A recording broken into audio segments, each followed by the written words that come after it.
please welcome to the show, when we talk Elite Dangerous, it's the wonderful Chris Gregory. Chris, thank you for coming in. Lovely to be here. Well, welcome, this is welcome. for us. For me in particular, it's a great honour to have you on the sofa. It's the first time I think I've actually. It must be, I can imagine. Yeah, so it's great for us to have you here.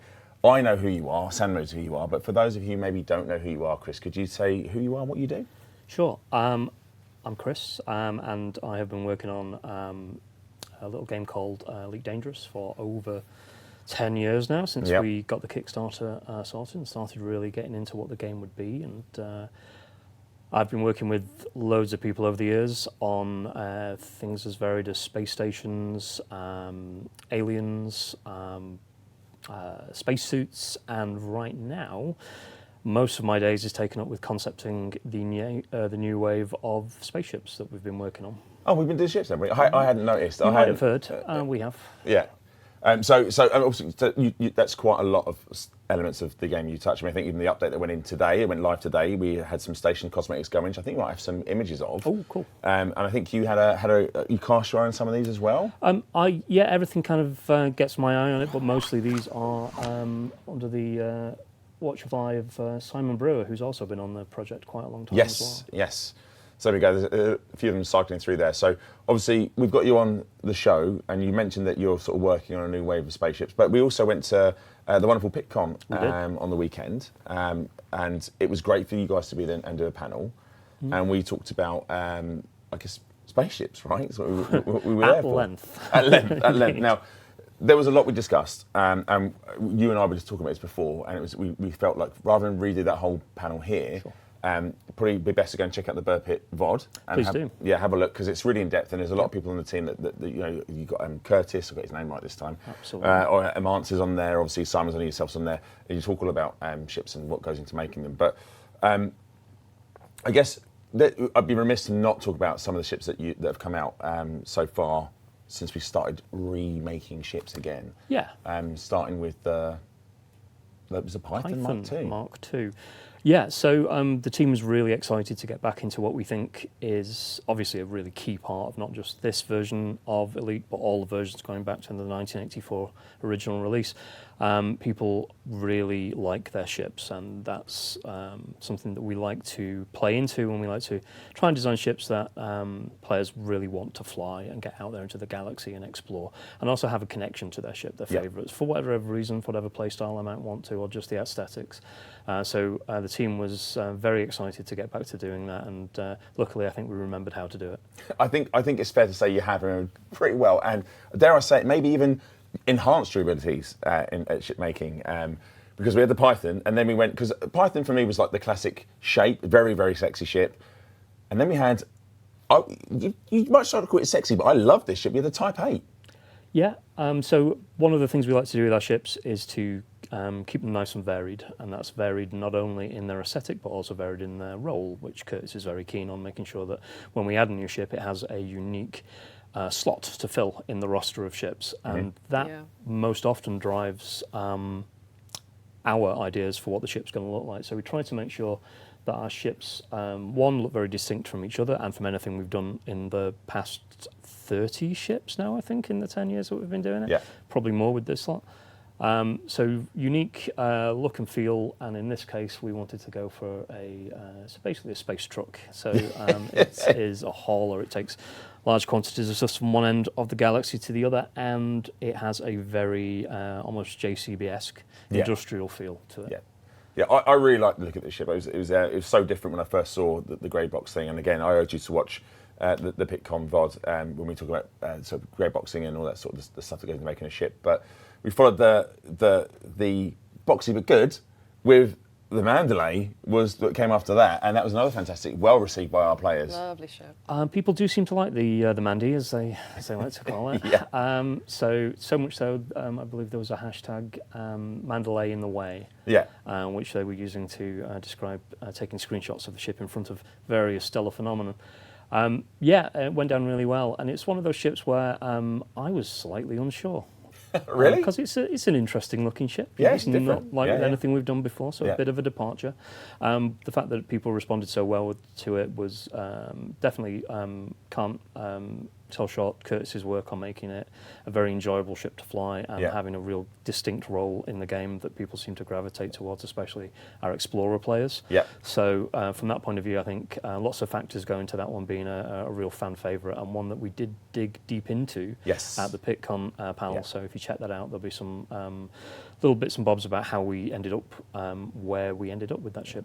But it must be nice from your eye to see that Mandalay in the way became a thing, because one of the originally designed that ship is to look good in front of things, right? And that's so it worked. I was literally on the board when we were looking at it needs to look good in front of things. Literally, I'm not even joking. That was part of the mission on that one. So it's great to see that's worked out. And then obviously to round out, I guess, the year, we had the Cobra Mark V, which was very different, I guess, in terms because you had to keep to the iconic shape, but there were some significant differences in this as well, right with the cockpit for a start. Yeah, this was fun to do, not only because it was returning to a ship from the original game back in 1984, a very much loved ship, and kind of probably the most iconic ship that we actually have in the roster. But also, it was the second time that we've had a go at that. So we did the first version of the Cobra, which we did, I think, on launch, and we wanted to have another go at that because we were coming up to the anniversary, obviously, and it felt natural to go back to a ship that people have a real love for, and also then to apply all the things that we've learnt on the first 3 ships of this new wave and actually take them onto a ship that is very reminiscent still of the original 2 ships, but with a little extra finesse maybe in how it's modelled and a little bit more of a contemporary look and feel. Yeah. And then, of course, we started this year, no slouches, with the first ship, which was the Corsair. There she is. There she is. Lovely. In all of her glory. Indeed. Did you enjoy the discourse around the design? Because obviously it has, I may have been partly responsible for this, the hashtag beak, hashtag team beak, hashtag team no beak. Do you know what? I like it when people talk about our ships. We don't want to release something that people aren't interested in. So I think when we were designing this ship, it was part of my goal, certainly, and the team's goal in general, to come up with something that felt really distinct and new and fresh for the game. And in doing that, we gave it certainly a very distinctive profile that some people certainly responded to, and it's gone down really well on release. Yeah.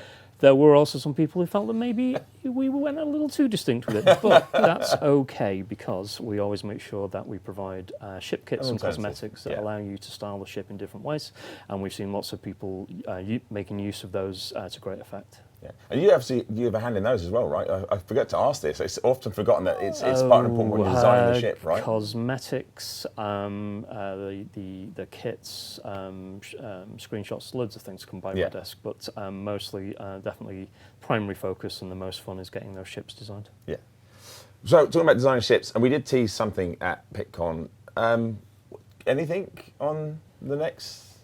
Oh, we teased something. I don't like to come into someone's home without something to offer, right? So we took something down to PitCon that people seem to like, a little sneak peek, and lots of interesting theories about that. Yeah. Anything else do you wanna etch onto that? Are we gonna? Well, nothing I've got to say, Arthur, but Something to show?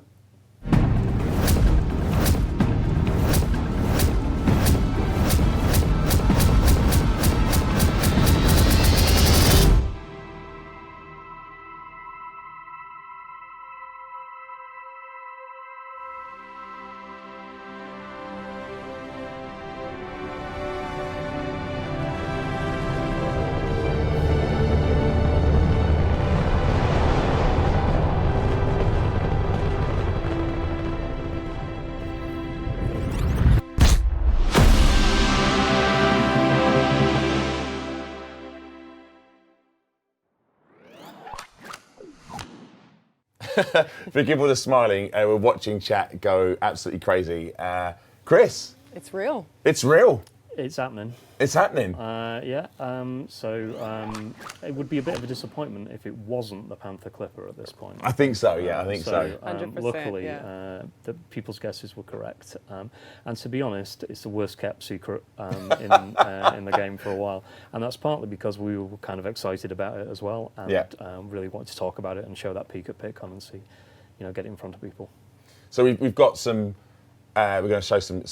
These are concept work in progress images of the Clipper. What was and chat, just to be clear, we're going to talk about sort of the design aspect of the Clipper today rather than the stats and stuff. We're going to save that for a couple of shows' time. We're going to have a more in-depth look at the ship's capabilities. I'm going to hazard a guess though, chat. It's not made for speed though, right? We're not going to be hooning this around canyons anytime soon. I'm assuming. I think we could tell by the bulk of the ship. It's not small. It's not a small ship. It is, to be very clear, a large ship, both technically as a classification in the game, and also it's big. So from that point of view, it is going to, you might imagine, handle very differently than any of our other ships because of its bulk. Yeah. So what was it like coming to a ship like? I mean, there must be pressure on this as well because obviously, how many years? I think you said it earlier. 9 years you've been looking at doing this. That's when we first suggested that we might want to put it in the game because it's been on the list of ships that we wanted to address for ages, and at various points we've been kind of close to pulling the trigger on that. But it seemed like the right time now, and it's great to finally make good on those promises that we made all those years ago. And obviously, the original design, dare I say, it was a long time ago. So we had less polygons to play with. You couldn't say it was beautiful. I certainly wouldn't, but people seem to love it. So I always say that back in the day, David and his team, when they were working on the various earlier versions of the game, from the BBC Micro to the various others with Frontier that they did, slowly getting more polygons as they went along the way, and even colour by the end of it, which was remarkable. They actually managed to do a really good job of defining strong silhouettes of ships that people really responded to, even in a simplistic form. So we wanted to make sure that we were kind of looking back at the old ship and honouring that, and making sure that features such as, key features, which you'll see on screen here, such as the rotating engines that become landing gear on the original ship. Cannot wait to see this. Yeah. This looks, I mean, that concept art is beautiful, by the way. And again, so impressive, yeah. What a sense of scale, right? Look at that, how tiny the commanders are. Scale is key with this ship. So, and that's actually one of the things that we wanted to make a big effort on this ship, was to sell the sense of scale. So, you can see the figures there. It's not big. So, in order to get that sense of scale, we've really worked and are currently still working on the in-game version on all of the panel lines that are on this ship that divide the surface up, make it look like a realistic constructed object that is massive. And so probably more panel lines on this ship than any ship we've ever done. Sorry, Amance and Co. The team are really humouring me on this one, but I think we have seen some good results when we see it in game. And also to sell that sense of scale as well, what we've been doing is, you'll see on the engines on the back end of the ship, instead of one big engine housing, it's actually clusters of lots and lots of little engines making one big engine, and that's a really good way of telegraphing the fact that this is huge. And you'll also see that on the heat vents, which are Zorg and Peterson standard issue, but there's lots of them because the ship is big. It's going to build up a lot of heat. Even the headlights, which are more like floodlights, stadium floodlights on the front of the ship, they are actually divided up into lots of little module lights that come together to form those lights. So that way we can really make it clear that this is a... Did I mention it's large? You've alluded to it being it's quite large. A bit bigger than medium. Yeah, it does look... I mean, but I've got to be honest, I was surprised when I first, really pleasantly surprised, and I think I'm tearing our chat has gone mad for how the Clipper Mark II looks. I'm surprised how you managed to make that ship, which essentially, look, I'm just going to say, in the old game, it was a bit of a brick. Mm-hmm.